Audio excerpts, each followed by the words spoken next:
Hello friends, welcome to Punjab success Mantra. आज economics का 10 MCQs वाला हमारा पहला लेक्चर है। कुछ सब्जेक्ट्स के आपके लेक्चर्स ऑलरेडी हो चुके हैं।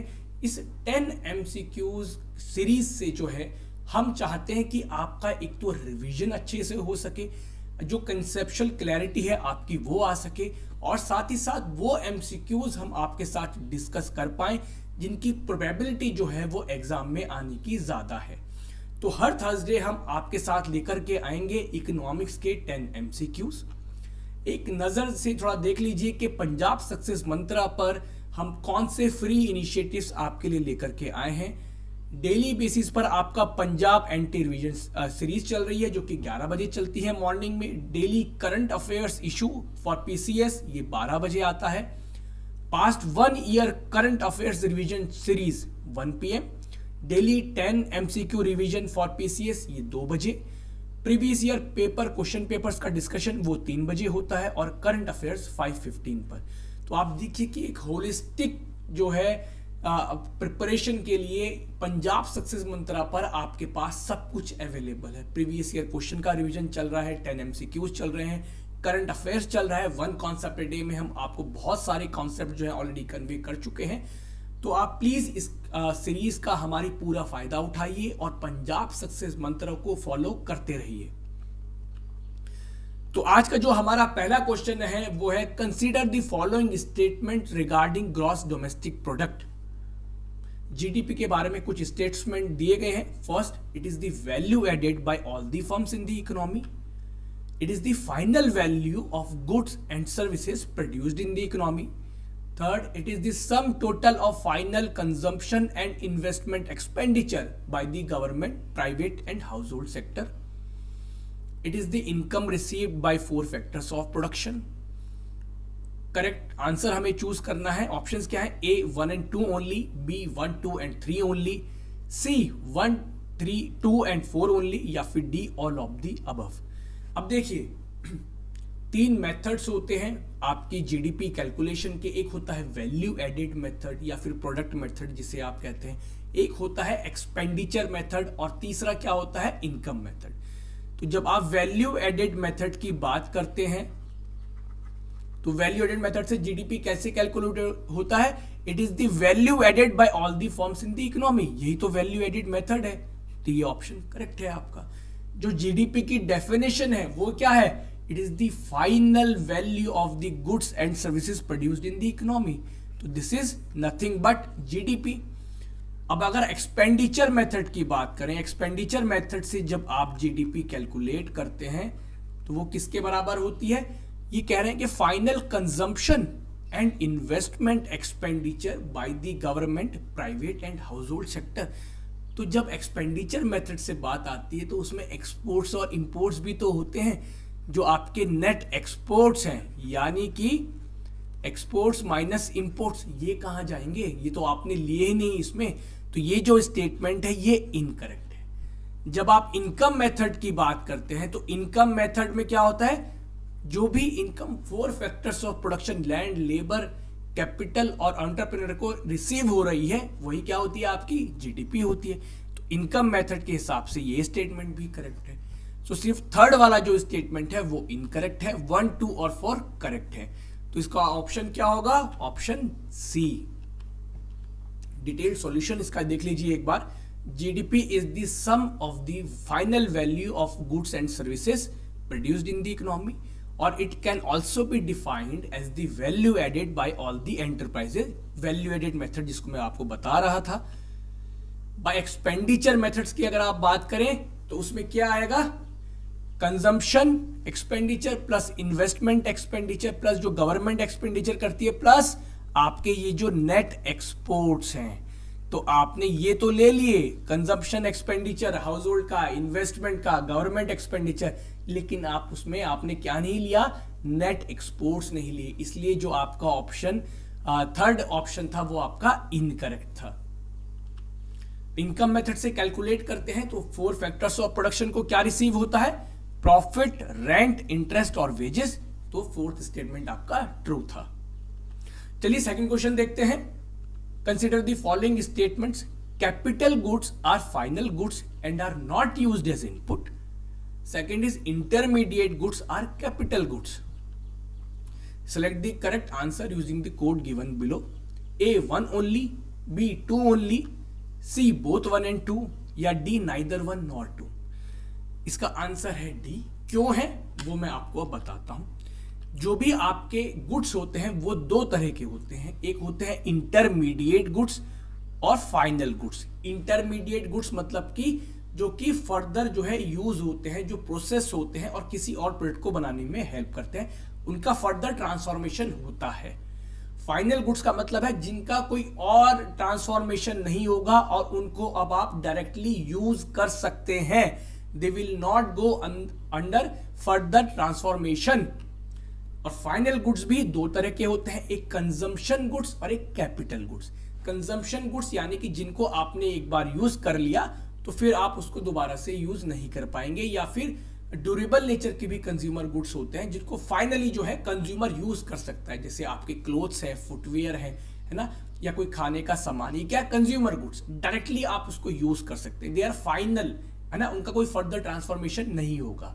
कंज्यूमर गुड्स भी दो तरह के होते हैं, एक तो ड्यूरेबल गुड्स और एक नॉन ड्यूरेबल.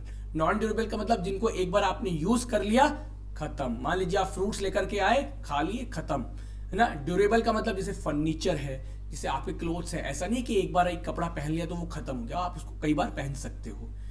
कैपिटल गुड्स क्या होते हैं? वो भी फाइनल गुड्स होते हैं, but they help in the production process. They act as inputs, they help in the production of other goods. जैसे कि मान लीजिए स्विंग मशीन है, तो स्विंग मशीन एक फाइनल प्रोडक्ट है, वो फर्दर ट्रांसफॉर्म नहीं होगी.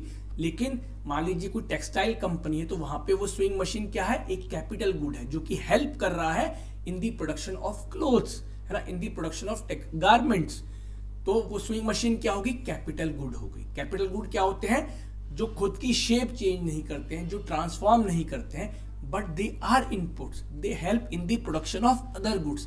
तो जो पहला स्टेटमेंट था कि कैपिटल गुड फाइनल गुड तो होते हैं लेकिन इनपुट नहीं होते हैं, तो ये स्टेटमेंट गलत था.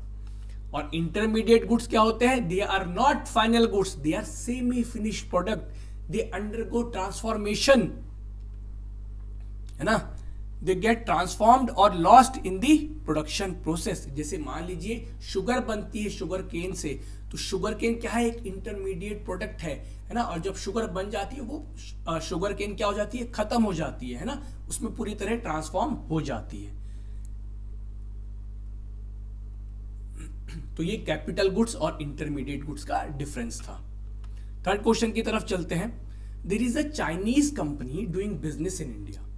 The profit made by the company will be part of India's GDP, second China's GNP. Select the correct answer. A 1 only, B 2 only, C both 1 and 2 या फिर डी नाइदर 1 नॉर 2. तो देखिए दोस्तों, जीडीपी क्या है? Gross domestic product. तो जब domestic की बात होती है तो वहां पर आपकी टेरिटरी इंपॉर्टेंट होती है. कोई भी इकोनॉमिक एक्टिविटी जो कि इंडिया की टेरिटरी के अंदर हो रही है, तो उसका जो भी प्रॉफिट रेंट, जो भी उससे इनकम आएगी, वो इंडिया की जीडीपी में ऐड होगी. तो इंडिया की जीडीपी में तो ये बिल्कुल ऐड होगा, क्योंकि जो इकोनॉमिक एक्टिविटी हो रही है वो इंडिया में हो रही है, जो प्रॉफिट कमाया जा रहा है वो इंडिया में हो रहा है. चाइना की जीएनपी, जीएनपी में क्या इंपॉर्टेंट है? आपकी नेशनैलिटी, है ना, कि जो आपके नेशनल्स हैं, जो आपके सिटीजन्स हैं, वो कितना इनकम कमा रहे हैं. क्योंकि वो चाइनीज कंपनी है, चाइनीज नेशनल्स उनको ओन करते हैं, तो चाइना की जीएनपी में भी वो प्रॉफिट ऐड होगा. क्योंकि ये प्रॉफिट कौन कमा रहा है? चाइनीज नेशनल कमा रहा है. और जीएनपी में नेशनैलिटी ही इंपॉर्टेंट होती है.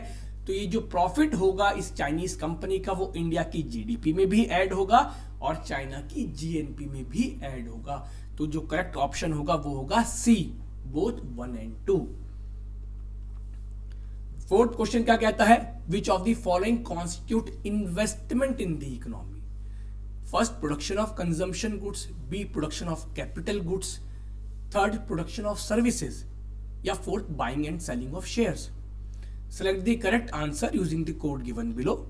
A 1 and 2 only, B 2 only, C 2 and 4 only, या D all of the above. अब इन्वेस्टमेंट की एक्चुअली में क्या पूछी गई है आपसे? डेफिनेशन, या इन्वेस्टमेंट से आप क्या समझते हैं. तो इन्वेस्टमेंट का क्या मतलब होता है? इन्वेस्टमेंट का मतलब होता है वो एक्सपेंडिचर जिसकी वजह से आपकी इकोनॉमी की प्रोडक्टिव कैपेसिटी इंक्रीज हो, वो कहलाया जाता है इन्वेस्टमेंट। तो प्रोडक्टिव कैपेसिटी कब इंक्रीज होगी? क्या कंजम्पशन गुड्स के प्रोड्यूस करने से आपको हेल्प मिलेगी कि आप और गुड्स एंड सर्विसेज प्रोड्यूस कर पाओ? नहीं, है ना, क्योंकि कंजम्पशन गुड्स तो क्या होंगे? They are final consumer goods, they will be used by the consumers. उसकी वजह से तो ऐसा नहीं है कि और प्रोडक्ट्स या सर्विसेज को प्रोड्यूस करने में आपको हेल्प मिलेगी। प्रोडक्शन ऑफ सर्विसेज से भी ऐसा कुछ नहीं होने वाला कि आप हेल्थ केयर सर्विसेज दे रहे हैं तो उसकी वजह से और सर्विसेज जो हैं जनरेट हो जाएंगी या कोई और गुड्स जनरेट हो जाएंगे। Buying and selling of shares तो सिर्फ ओनरशिप चेंज होता है, कोई प्रोडक्टिव कैपेसिटी एनहेंसमेंट नहीं हो रहा है, ओनर चेंज होते हैं। प्रोडक्शन ऑफ कैपिटल गुड्स, अब कैपिटल गुड्स ही क्या होते हैं? जो कि हेल्प करते हैं इन the production of other goods and services. तो जो भी एक्सपेंडिचर आपका कैपिटल गुड्स में हो रहा है, जो भी कैपिटल गुड्स आप प्रोड्यूस कर रहे हैं, that will be investment for the economy, क्योंकि ये इकोनॉमी को ग्रो करने में हेल्प करेगा। It will help in the production of other goods and services. तो जो भी आपका जीडीपी का अमाउंट किसके तौर पर है? In the production of capital goods, तो वो इन्वेस्टमेंट है आपकी इकोनॉमी के लिए। तो इसका करेक्ट ऑप्शन होगा option B. The value of capital goods produced is defined as investment, यानी कि आपकी जीडीपी का जो हिस्सा कैपिटल गुड्स को बनाने में जा रहा है वो आपकी इकोनॉमी के लिए इन्वेस्टमेंट है, क्योंकि ये कल के दिन को आपकी इकोनॉमी की प्रोडक्टिव कैपेसिटी बढ़ाएगा, अदर गुड्स एंड सर्विसेज को प्रोड्यूस करने में हेल्प करेगा। बाकी सब वही चीजें जो मैंने आपको एक्सप्लेन करी हैं। Question number 5, which of the following statements are correct about CPI rural, urban and combined index? First, inflation data is published by NSO. Second, the base year is 2011-12। Third, it is released for all India and for states and UTs separately on a monthly basis. Select the correct answers. A 1 only, B 2 only, C 2 and 3 only, या D all of the above. अब ये जो CPI rural urban combined index है, इसको कौन publish करता है? इसको एनएसओ पब्लिश करता है। तो ये स्टेटमेंट तो बिल्कुल करेक्ट है। आप जानते हैं कि CPI में गुड्स और सर्विसेज दोनों इंक्लूड होते हैं, ठीक है। इसका जो बेस ईयर है, जो रेफरेंस पीरियड है जिसके हिसाब से सीपीआई रूरल अर्बन और कंबाइंड कैलकुलेट होते हैं, वो 2011-12 है। तो ये स्टेटमेंट भी आपका बिल्कुल करेक्ट है। ये ऑल इंडिया लेवल पर भी रिलीज होता है और स्टेट्स और यूटीज का इंडिविजुअली भी रिलीज होता है ऑन मंथली बेसिस। तो ये स्टेटमेंट भी बिल्कुल करेक्ट है। जो WPI है वो भी मंथली बेसिस पर रिलीज होता है, जो CPI है वो भी मंथली बेसिस पर ही रिलीज होता है। तो जो तीनों स्टेटमेंट्स हैं about CPI rural urban and combined, ये सारे स्टेटमेंट्स आपके करेक्ट हैं। तो इसका करेक्ट आंसर क्या होगा? Option D, all of the above. अब जो ये CPI होता है इसमें गुड्स और सर्विसेज दोनों इंक्लूड होते हैं। जो मेजर ग्रुप ऑफ आइटम्स होते हैं वो क्या होते हैं? Food and beverages, housing, fuel and light, clothing, footwear, पान, टोबैको, इंटॉक्सिकेंट्स और आपके मिसलेनियस आइटम्स। तो ये जो है मेजर कैटेगरीज हैं आपके। जो CPI इंडेक्स होता है इसमें ये ग्रुप ऑफ आइटम्स रखे जाते हैं, क्योंकि ये कौन से आइटम्स हैं जो कि एक आम कंज्यूमर जिनको इस्तेमाल करता है। तो इसमें गुड्स और सर्विसेज दोनों इंक्लूड होते हैं और ये मेजर ग्रुप ऑफ आइटम्स हैं। और ये बाकी जानकारी जो यहां दी गई है ये भी एकदम करेक्ट है। तो आपका ऑप्शन होगा option D. Consider the statement regarding the various inflation indices published in the country. Wholesale price index यानी कि WPI does not represent the inflation in service. Second, consumer price index represent the inflation in goods and services. CPI and WPI represent the inflation of imported goods also. Fourth, CPI does not represent the inflation in capital and intermediate goods. अब options देखिए, 1 and 2 only, 1, 2, 3 only, 2, 3 and 4 only, या D all of the above. अब wholesale price index में सिर्फ goods included होते हैं और आपकी सर्विसेज इंक्लूड नहीं होती हैं, तो ये स्टेटमेंट बिल्कुल करेक्ट है। सीपीआई में जैसे हमने अभी डिस्कस किया कि गुड्स और सर्विसेज दोनों इंक्लूड होते हैं। थर्ड स्टेटमेंट क्या कह रहा है कि CPI and WPI represent the inflation of imported goods also. अब हम जब सीपीआई की बात कर रहे हैं तो हम ये कह रहे हैं कि इनमें वो गुड्स एंड सर्विसेज यूज होती हैं जो कि एक आम कंज्यूमर यूज करता है। तो ये गुड्स जरूरी नहीं है कि इंडिया में ही बन रहे हो, इंपोर्टेड भी हो सकते हैं। इसी तरह डब्ल्यूपीआई जो कि होलसेल लेवल पर इन्फ्लेशन देखता है, तो जरूरी नहीं है कि वो गुड्स जो है इंडिया में मैन्युफैक्चर हो रहे हैं वो इंपोर्ट होकर के आ रहे हो।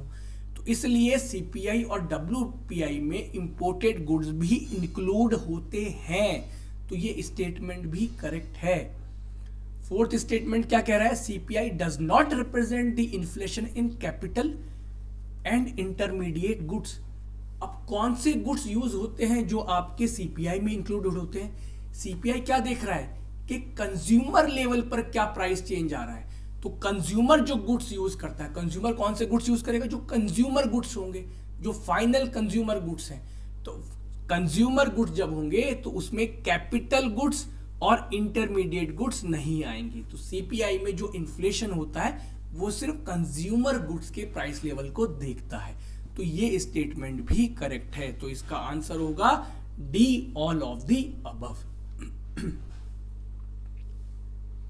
7 क्वेश्चन पूछता है which country remained the top export destination for merchandise in the last year. Economic survey के डेटा के हिसाब से क्वेश्चन है।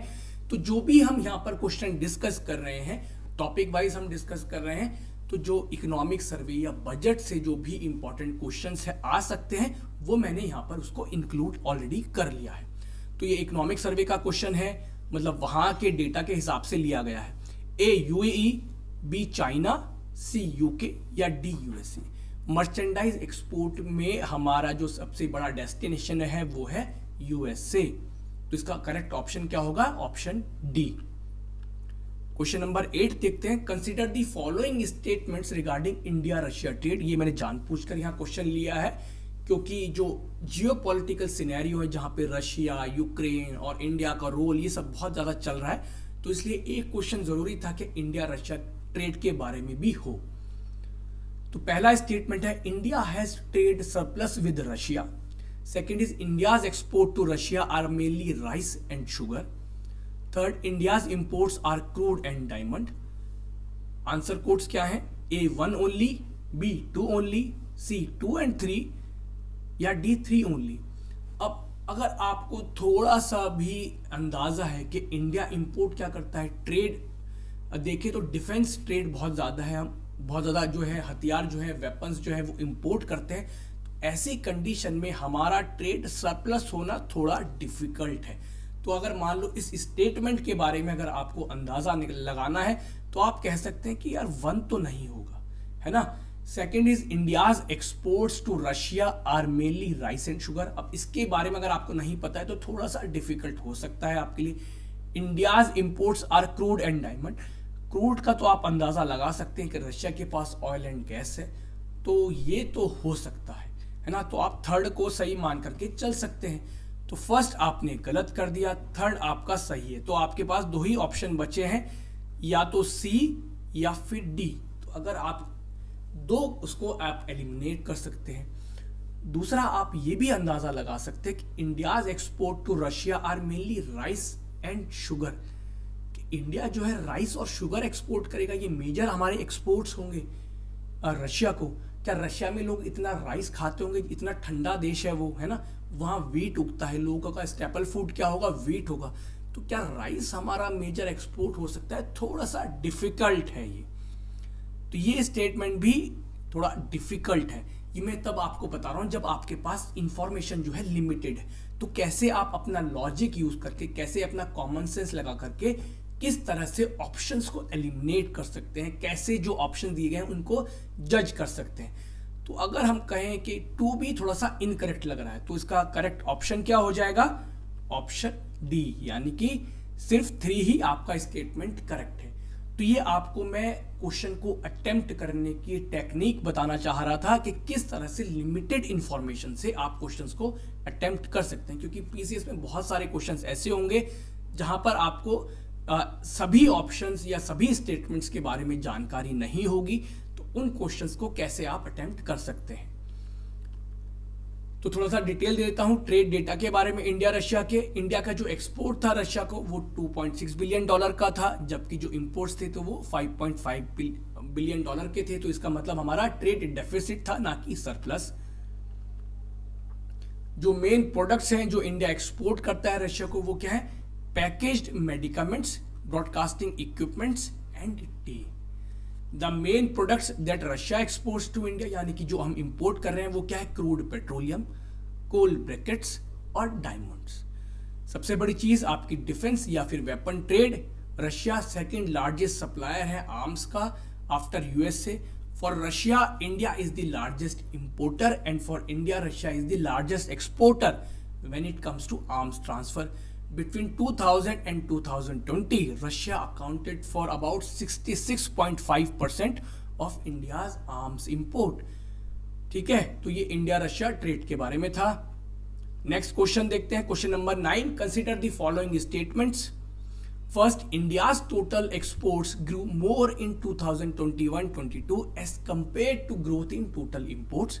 ये इकोनॉमिक सर्वे के डेटा के हिसाब से स्टेटमेंट्स लिए गए हैं। In 2021-22, both exports and imports have crossed the pre-pandemic levels.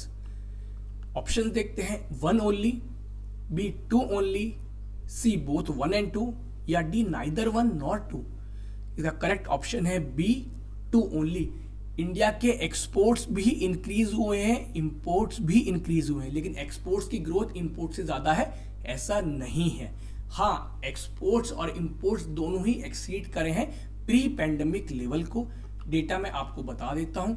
India's total exports are expected to grow by 16.5% in 2021-22, surpassing the pre-pandemic levels.